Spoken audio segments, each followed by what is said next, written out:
Alléluia. Amen. Est-ce que nous sommes là? Amen. Est-ce que nous sommes là? Amen. Alléluia. Amen. Quand le spectateur part au stade pour regarder le match de football, quand on marque le but, je crois tous les supporters qui sont dans les élèves pour crier à cause d'un seul but que leur équipe vient de marquer. Alléluia. Amen. Et combien de fois, devant le roi des rois, qui a marqué un grand but qu'aucun homme sur la terre pouvait marquer. Alléluia. Amen. Amen. Est-ce que nous sommes là? Amen. Amen. Amen. La Bible dit quoi? Pousser les cris de joie vers l'Éternel. C'est lui qui nous a achetés. La bouche que tu as, le Seigneur te l'a donnée, pas seulement pour manger des salades, pas seulement pour manger des frites, mais c'est pour l'adorer. Pour dire combien de fois l'Éternel est bon. Pour publier tout ce bienfait. Alléluia.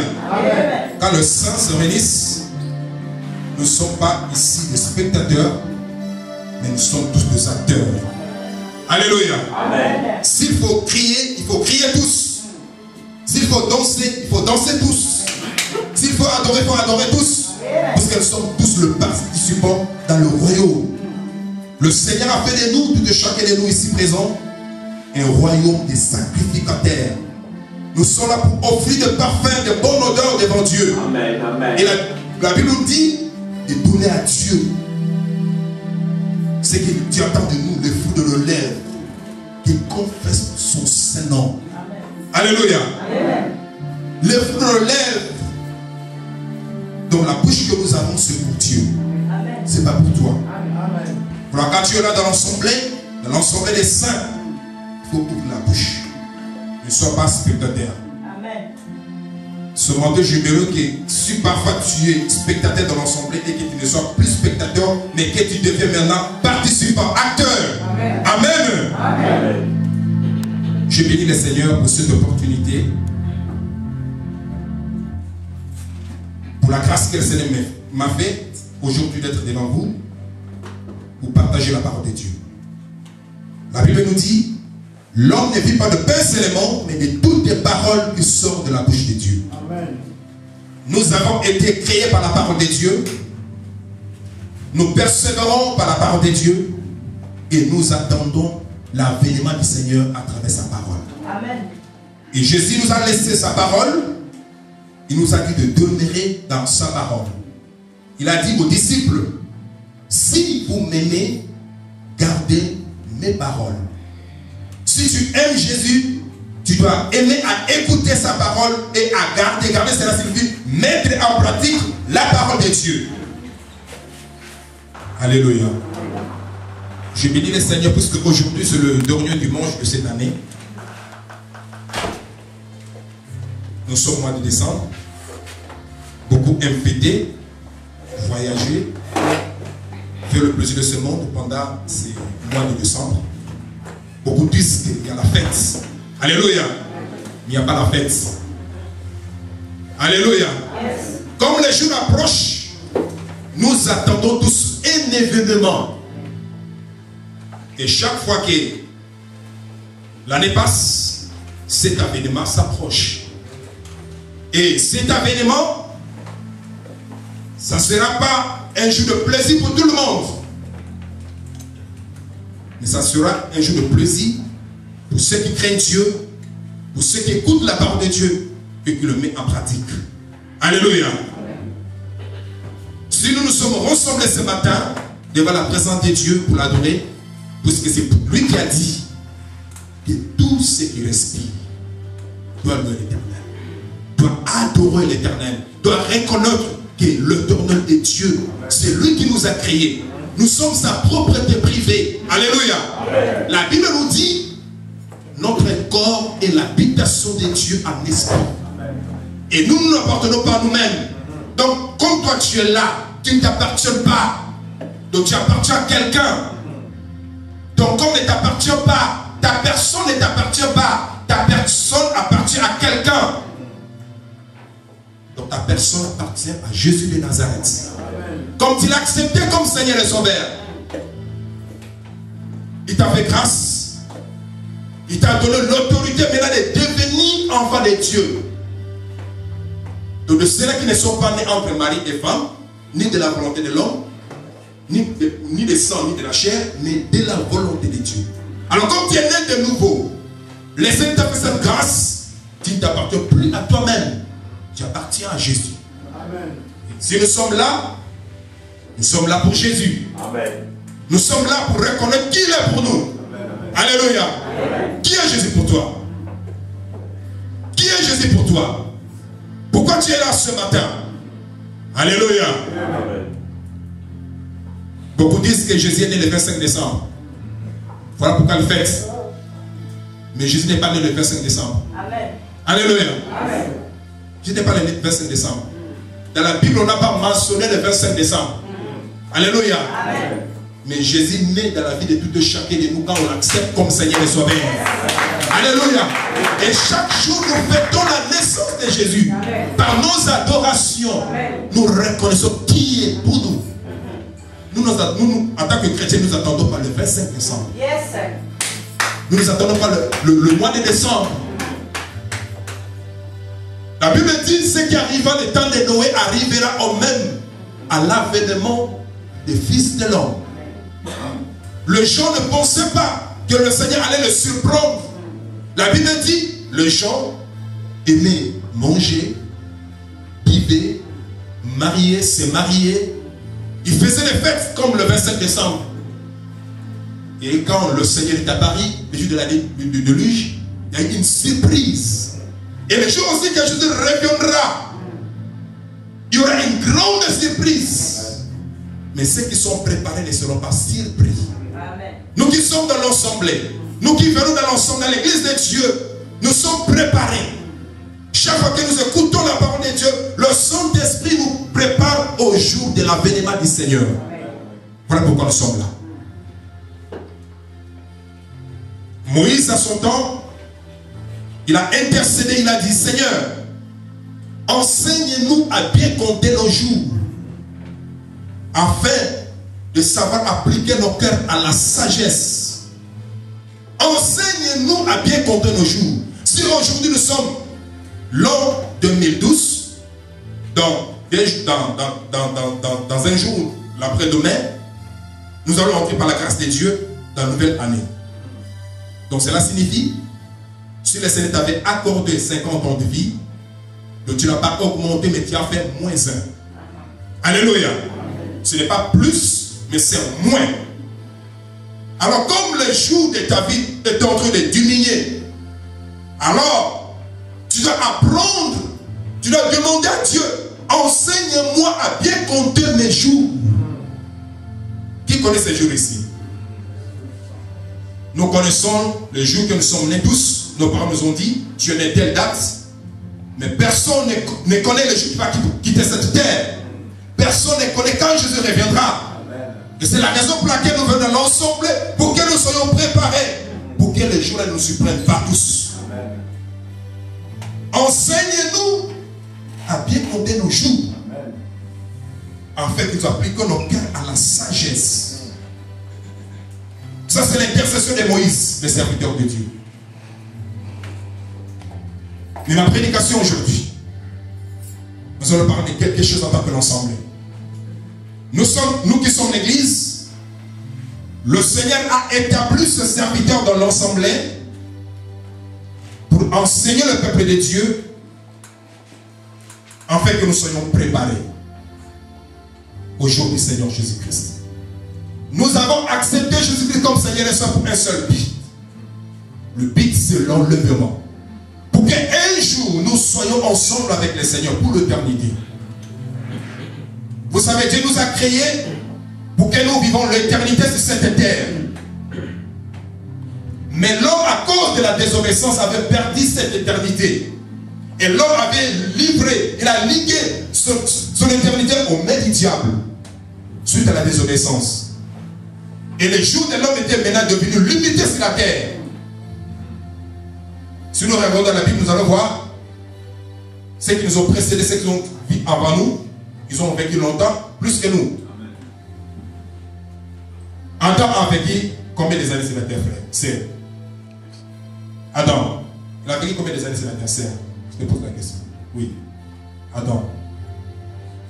Il était aussi un homme comme toi. Il vit aussi sur la terre. Il a vécu combien de temps sur la terre? Alléluia. Adam a vécu 930 ans. 930 ans sur la terre. 930 ans. Et regardons maintenant à notre temps. Nous vivons combien de temps sur la terre?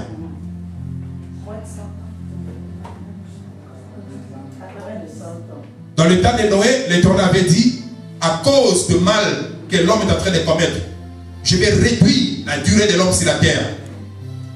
Dieu avait dit au moins, l'homme vivra 120 ans.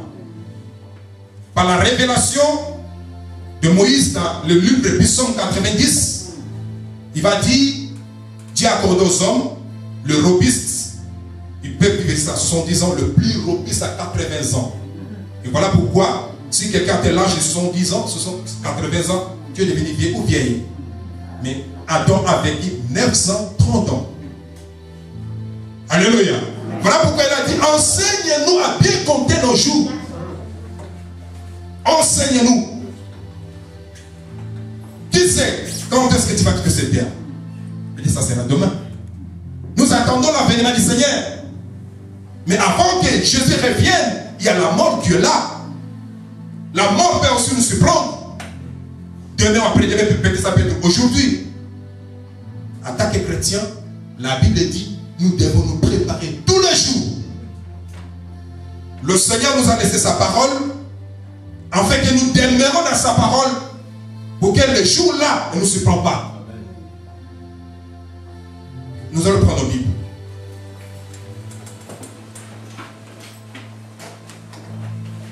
Nous allons lire le livre d'Hébreux 10.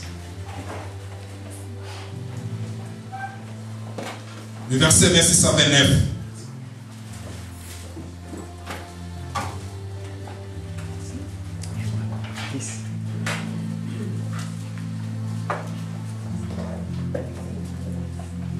Je lis rapidement dans Jésus.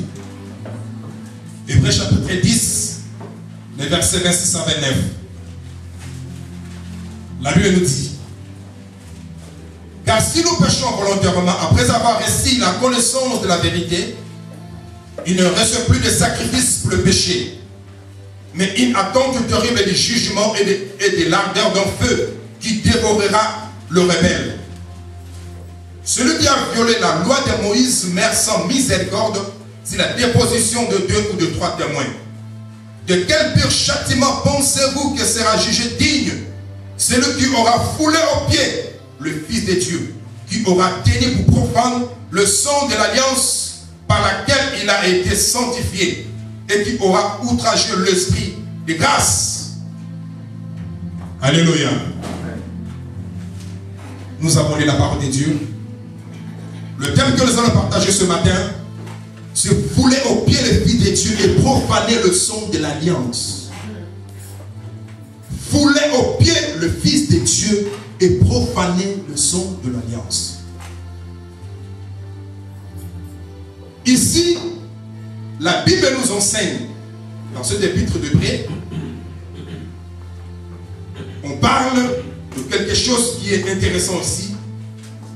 Fouler aux pieds le Fils de Dieu et profaner le sang. Ici, on parle du sacrifice. Dans les temps anciens, comme nous connaissons tous dans la Bible, comme le monde entier était perdu, comme il y avait le péché sur la terre, Dieu voulait se réconcilier avec son peuple.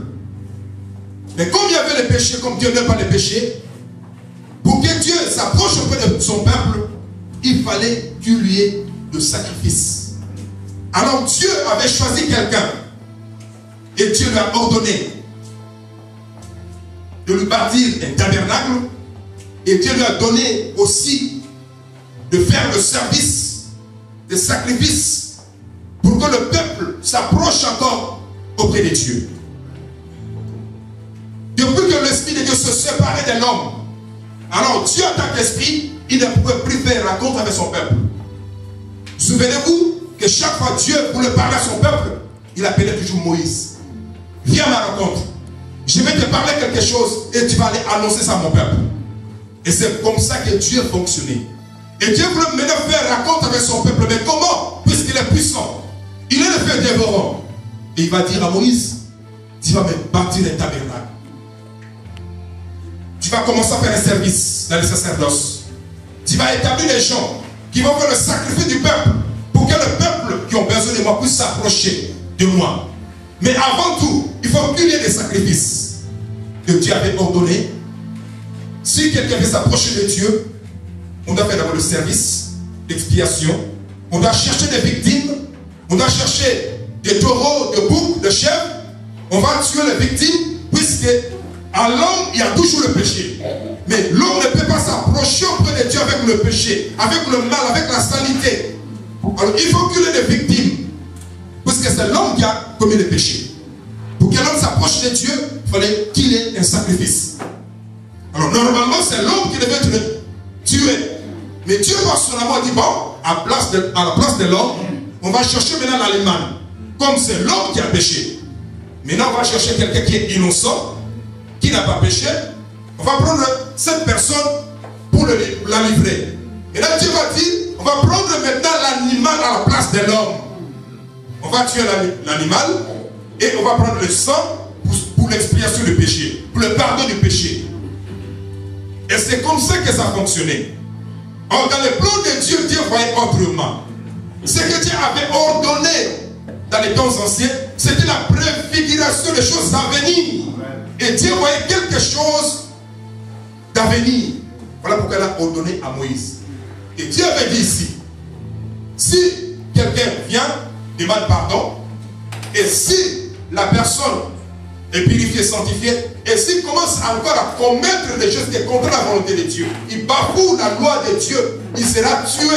Il sera tué par rapport au témoignage de 2 ou de 3 témoins. Et ici, là où nous avons lu, dans les temps anciens, ça fonctionnait comme ça. Alors Dieu, comme en tant que Dieu, il a dit, comme ça, ça ne marchera pas. Si je continue comme ça, donc il n'y aura pas quelqu'un qui va vivre sur la terre. Alors il y a eu une conférence au ciel. Dieu a dit, j'en ai marre avec les sacrifices. Bien qu'il y a des sacrifices, mais il y a des gens qui tombent. Il y a des gens qui meurent.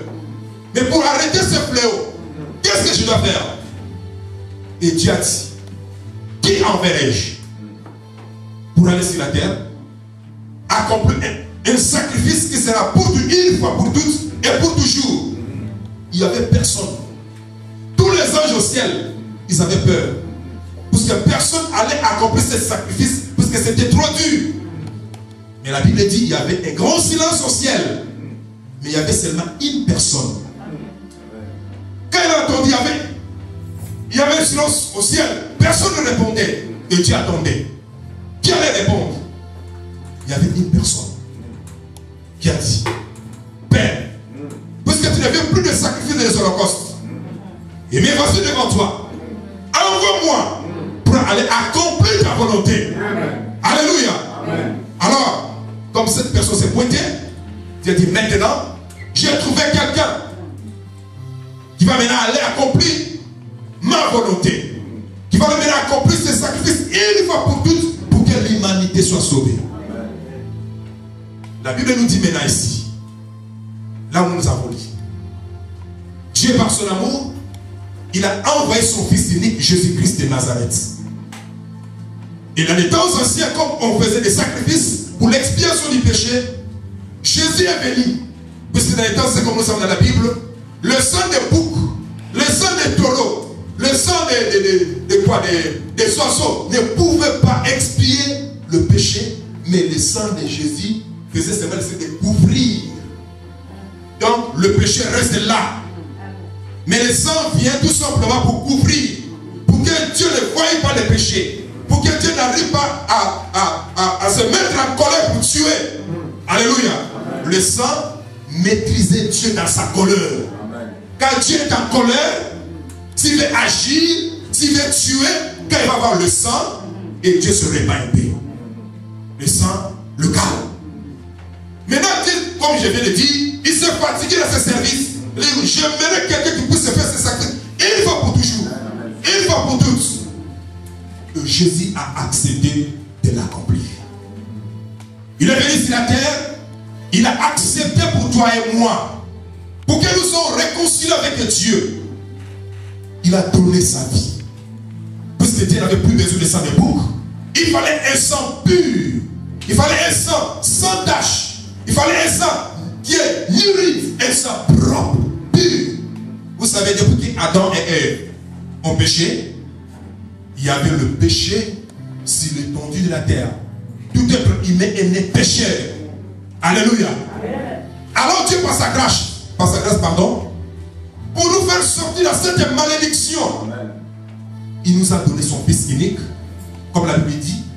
Dieu a tant aimé le monde qu'il a donné son Fils unique, afin que quiconque croit en lui ne périsse point, mais qu'il ait la vie éternelle. Donc, son Fils de Dieu, son Fils est venu sur la terre, le Fils de Dieu est venu sur la terre. Quand quelqu'un l'accepte comme Seigneur et Sauveur, par son service qu'il accomplit sur la croix, par sa mort, par le sacrifice de son sang, nous recevons le pardon du péché. Et nous devenons à ce moment-là enfants de Dieu. Et maintenant, le sacrifice que les gens ont fait dans les temps anciens, comme c'était insuffisant, Jésus a accompli un sacrifice qu'aucun homme sur la terre pouvait accomplir. Jésus a fait un sacrifice qu'aucun président, qu'aucun roi, aucun prince sur la terre pouvait accepter. Je peux vous demander, quel roi sur la terre peut accepter de mourir pour le peuple? Quel prince sur la terre peut accepter de mourir pour le peuple? Quel président sur la terre peut accepter de mourir pour le peuple? Je suppose, ou je pense, même si on dit à votre président, François Hollande, d'accepter de mourir pour les Français, il va refuser. Amen. Alléluia. Amen. Il va refuser. Il va dire, bon, je vais peut-être démissionner au pouvoir, mais que je garde ma vie. Mais Jésus a accepté de mourir pour l'humanité tout entière.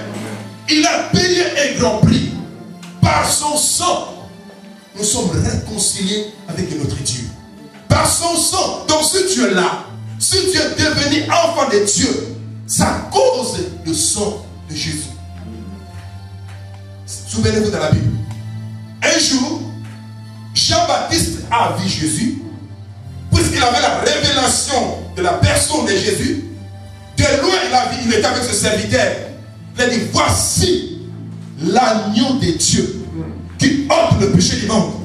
Alléluia. Amen. Et à cet instant-là, ses disciples qui étaient les disciples de Jean-Baptiste, ils ont quitté Jean-Baptiste pour suivre Jésus. Amen. Et il y avait d'autres qui me dire, mais pourquoi tes serviteurs commencent à suivre cet homme? Non, celui-là est plus grand que moi. Il faut que moi je me fasse. Il faut que moi je me diminue. Et celui-là s'élève. Alléluia. Voici l'agneau de Dieu qui ôte le péché du monde. Frères et sœurs, la personne de Jésus, peut-être que tu ne sais pas qui tu es. Toi qui as laissé Jésus, tu ne sais pas qui tu es. Mais la Bible nous enseigne que nous avons été rachetés. Pas par des choses périssables comme l'or et l'argent. Mais nous avons été rachetés par le sang précieux de Jésus-Christ de Nazareth. Toi qui es là, frère, tu as été racheté par le sang de Jésus. Le sang de Jésus t'a enlevé dans la malédiction. Le sang de Jésus t'a enlevé dans les condamnations, dans les lois établies. Si tu es devenu libre, c'est à cause du sang de Jésus. Si tu es devenu aujourd'hui enfant de Dieu, c'est à cause du sang de Jésus. Mais malheureusement, là où nous avons lu, cet épître a été écrit aux Hébreux qui sont devenus chrétiens. Puisqu'il y a eu des Hébreux qui gardaient seulement la loi de Moïse. Ils avaient confiance à la loi de Moïse. Ils avaient confiance au sacrifice que Moïse faisait, au sacrifice que Aaron faisait. Mais ici, on nous a montré, dans le temps de Moïse, quand les gens péchaient, quand les déjà désobéissaient devant Dieu, quelle a été leur récompense? Et maintenant, dans le temps de Jésus, à cause de ces sacrifices, quelle sera la récompense, ou le mérite, ou le salaire de ceux qui vont marcher dans la volonté de Dieu et ceux qui ne vont pas marcher dans la volonté de Dieu? Là où nous avons lu, de quel pire châtiment, verset 29, pensez-vous que sera jugé digne celui qui aura foulé aux pieds le Fils de Dieu et qui aura tenu pour profane le sang de l'alliance? Il y a beaucoup d'enfants de Dieu dans des assemblées. Ils disent que nous aimons Dieu. Nous aimons Jésus. Je suis chrétien. Mais ils foulent aux pieds la personne qui les a rachetés. Ils foulent aux pieds la personne qui les a sauvés. Alléluia. Je vais rappeler l'église. Jésus t'a racheté. Mais quand on désobéit à la parole de Dieu, comme nous avons dit ici,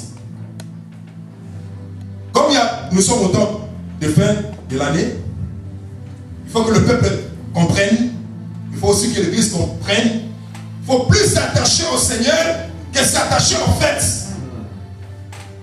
Il faut plus s'attacher au Seigneur que s'attacher aux choses de ce monde.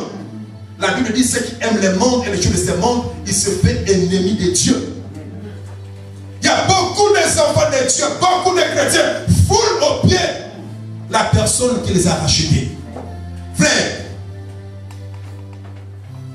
tout ce que nous cherchons, le combat que nous avons, nous sommes plus qu'à vainqueurs à cause de ces sacrifices.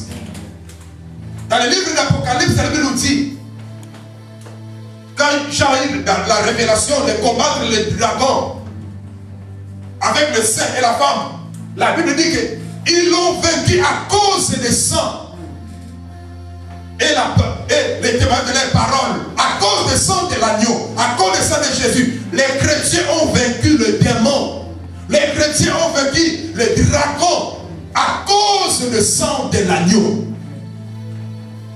à cause du sang de Jésus. Dans tes combats, tu es plus qu'un vainqueur.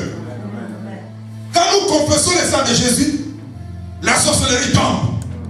Quand nous confessons le sang de Jésus, la magie tombe. Je vais vous dire, frères, tous les sorciers de votre pays ici, ils ont peur que le sang de l'agneau. Tous les magiciens, ils ont peur que le sang de Jésus, parce que c'est le sang de Jésus qui nous a rachetés. C'est le sang de Jésus qui nous protège. Quand il veut venir envoûter, tu dors la nuit, il va venir t'envoûter. Quand toi tu pries, quand tu invoques le sang de Jésus, quand ils vont venir, ils vont voir le sang. Donc à ce moment-là, ça sera impossible pour qu'on puisse te toucher. Amen. Parce que c'est le sang qui te protège. Amen. Souvenez-vous en Égypte, avant que le Seigneur puisse délivrer le peuple d'Israël en Égypte, qu'est-ce que Dieu a dit? Amen. Amen. Vous devez prendre un agneau sans tache, sans défaut. Vous devez prendre cet agneau, manger cet agneau à la hâte et prendre maintenant le sang, mettre dans le laiton de vos maisons. Et quand l'exterminateur viendra, il verra le sang. Quand il verra le sang, il dit non, ici, stop. Je n'ai pas droit d'entrer ici. Amen. Ici, stop. Je n'ai pas droit d'entrer ici. Ici, stop. Je n'ai pas droit d'entrer. Parce que Dieu avait décidé, il devait tuer tout le premier-né d'Égypte. À l'exception de tout le premier-né d'Israël. Là où il y avait le sang. Amen. Quand l'exterminateur vient, il voit le sang et dit que non, ici c'est intouchable. Et ce sang-là, c'était la préfiguration que le sang que Jésus allait verser sur la croix de Golgotha. Amen. Alors nous avons la protection à travers ce sang. Frère, et maintenant si tu sais que tu as la protection à travers ce sang, mais si maintenant tu commences à fouler au pied la personne qui a versé son sang pour toi, quelle sera ton récompense? Alléluia. Par nos comportements, par nos péchés, par nos habitudes.